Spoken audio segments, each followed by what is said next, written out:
So, what's the best way to self coach when you find that you just keep working harder and harder and adding more hours and you're making no progress? I'm glad you asked. Hi, this is David with another video for you, that leader coach catalyst, the person who can see far into the future and knows that it can be better. And these videos in this leadership library are to help you build the frameworks, the ideas, and the tools and the skills so that you can bring that vision that no one else but you can see to life. So, what is a better way to self coach when you find yourself just working harder and nothing's happening?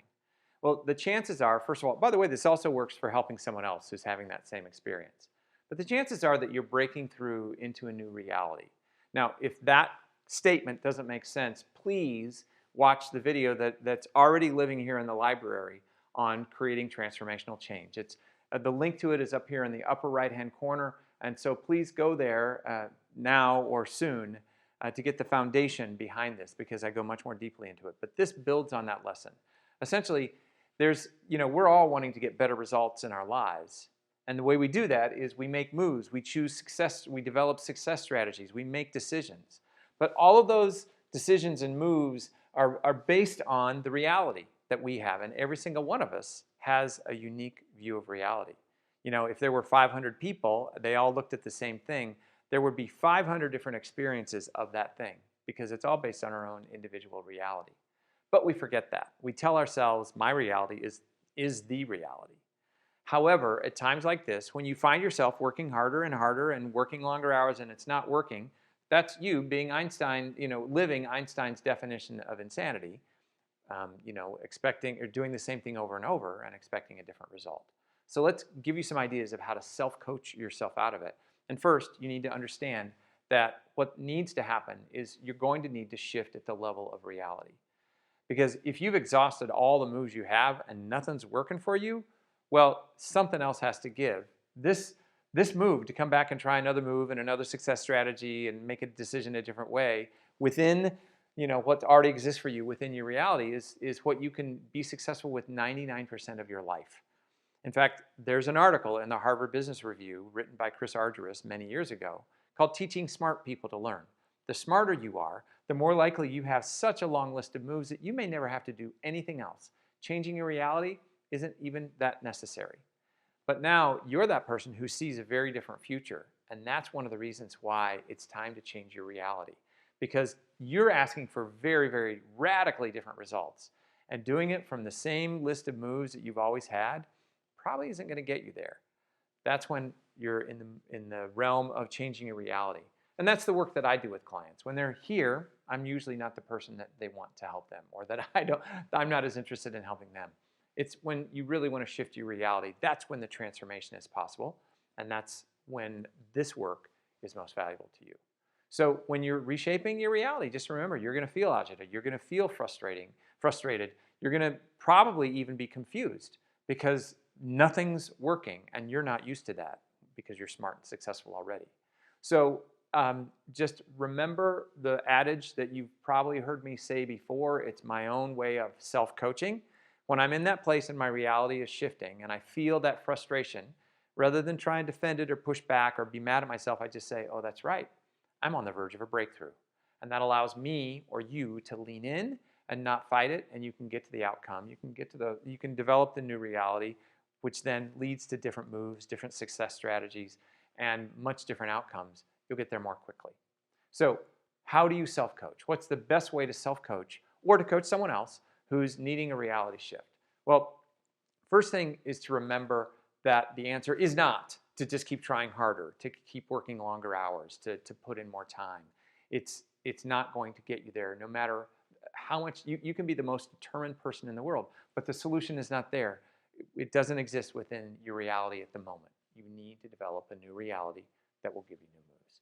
So then the second thing is just remember, don't rush to answers. If you can find a quick answer for whatever it is, then you're still within the same reality. Shifting your reality can take some time because a lot of times, even though it's just all of our realities are relative, they're not absolute, they feel really absolute. And so we will fight or not see what it is because, there's an old saying, the eye cannot see the eye. It's hard to know what your reality is. It's easy to see what somebody else's is. That's why as a coach, when I'm doing coaching, I'm the one with the outside pair of eyes. That's what I do for people. And that's what you can do for people. But the third thing is, remember, if the eye cannot see the eye, then number 3 is, ask for help from someone else. Get someone from the outside, not just from your sphere of success, not just from the people who tend to share a similar reality to you. Find someone who's from the outside who is going to bring a different sensibility, a different set of eyes, and a way of understanding things. And they'll be able to look at the things that you have assumed to be true or are even completely invisible to you. And they'll say, why are you doing that? Or have you ever considered? And those ideas will seem radical to you, obvious to them, because they're not you. So anyone from the outside is helpful, but finding someone who you know will also be trustworthy and you trust to give you great, respectful insights and not just berate you because you're not getting it, those will be the best coaches. So then you can also ask yourself, in addition to asking for help, start to ask yourself, number 4, what is it that I am believing to be true? Because there are a lot of things that we just believe to be true. And remember, much of truth is relative. And so I do this too. I think, oh, that's absolutely true.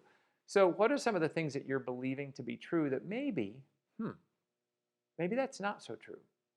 And then also begin to look at, what are the assumptions or rules that you live by as absolutes? And here are a few ways that could show up. One is that you could say, if this happens, then this is the outcome. And I'm absolutely true. If this happens, that will be the outcome. Those if-then statements are ways of holding things as absolutes. Maybe if this happens, maybe something else could actually happen. Is that possible? So look for those if-then statements that you hold as absolute. Another is listen to yourself explain why something's happening. Well, that's happening because. Anything that follows the word because is it's going to be a story that reflects your reality. And listen to what follows your because statement and ask yourself, maybe, is there another way? Is that story that I'm telling myself the only way? So that's another way to self-coach. And if you can self-coach with that outside person around as you're asking, what are the if-thens? What are the stories? What are the because statements or what follows my because statements? That's helpful too. Here's another one that you could hold as an absolute. Those things that you say never or always about. This can never happen, or that person never does this, or this company or this situation is never this, or this is always this way. Whenever you hear yourself say never or always, really? Do you really know that something is a never or an always? If you really hold it that way, you've stuck yourself in your current reality. So look for those things. I know that's what I often listen to. When people are so, like pushing hard on it has to be this, it's absolutely this, and they're wanting outcomes that are radically different, I know that I'm probably going to need to, shine the light on that for them and help them question it. Then the last one is look for the things that you say are wrong or bad. That shouldn't be happening. That's wrong that this person is doing that. Again, those are made-up rules that you have that people are violating.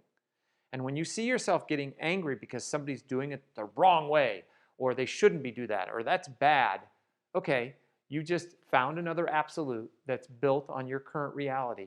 And maybe, not all of it, but maybe some of it needs to change. I like to say that changing your reality isn't throwing everything out and bringing in all new stuff. It's microsurgery, strategic microsurgery, understanding if I change this little piece of my reality, it will give me huge leverage, give me very effective moves that I need to produce this result. You don't have to throw everything out. In fact, that would be really difficult next to impossible, or take a ton of effort that may not be worth it. Because usually it's little strategic leveraged changes to your reality that take you a long way. So those are some ideas for you to self-coach when you find yourself doing the same things over and over and not getting a new outcome, working harder, working longer hours, whatever, and you're frustrated.